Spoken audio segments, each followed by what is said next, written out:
Assalamualaikum warahmatullahi wabarakatuh.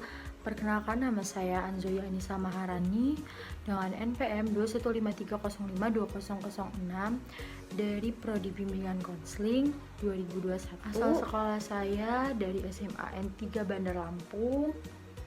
Hobi saya yaitu bermain games, dan alasan saya memilih Prodi Bimbingan Konseling itu karena rekomendasi dari orang tua dan juga keinginan saya sendiri. Ya, di sini saya akan menjelaskan peristiwa lahirnya bahasa Indonesia.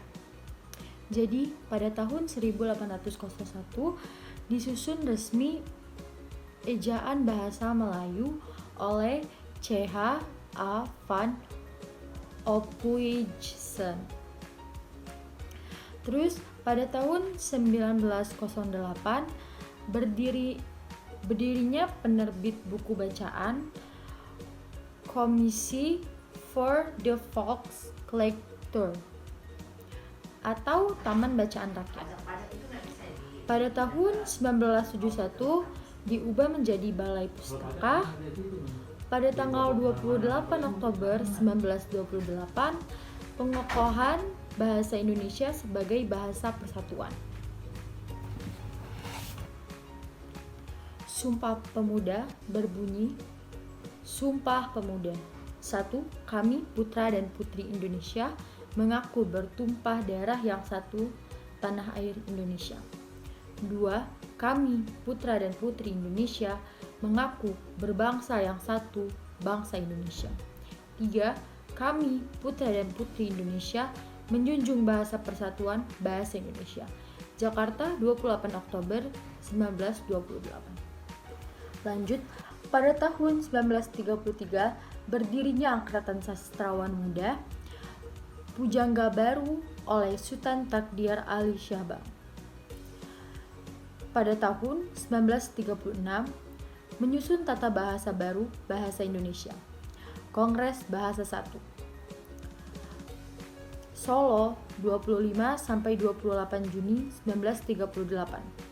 Tentang usaha pembinaan dan pengembangan bahasa Indonesia. Pada tanggal 18 Agustus 1945, disahkannya UUD 1945 pasal 36 menetapkan bahasa Indonesia sebagai bahasa negara. Ejaan Republik atau Ejaan Sowandi.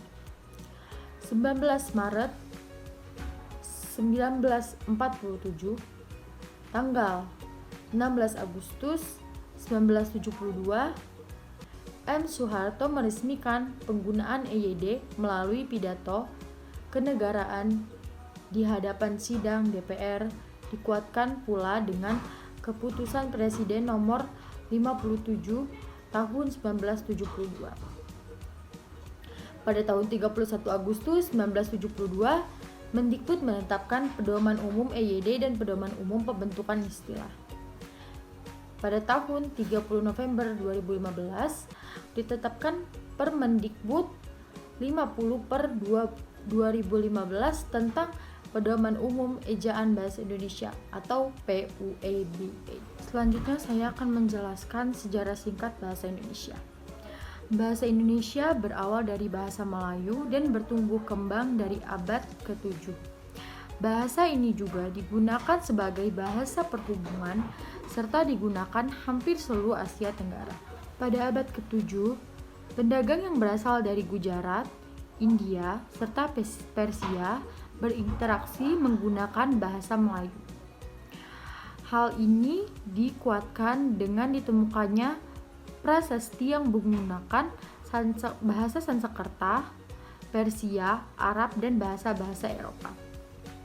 Bahasa Melayu yang muncul dalam berbagai dialek sehingga bahasa Melayu di Nusantara mendorong rasa persaudaraan dan persatuan bangsa Indonesia hingga memunculkan Sumpah Pemuda. Sekarang saya akan menjelaskan tentang kebijakan politik yang menyertai ekstensi perkembangan bahasa Indonesia saat ini. Sumpah Pemuda.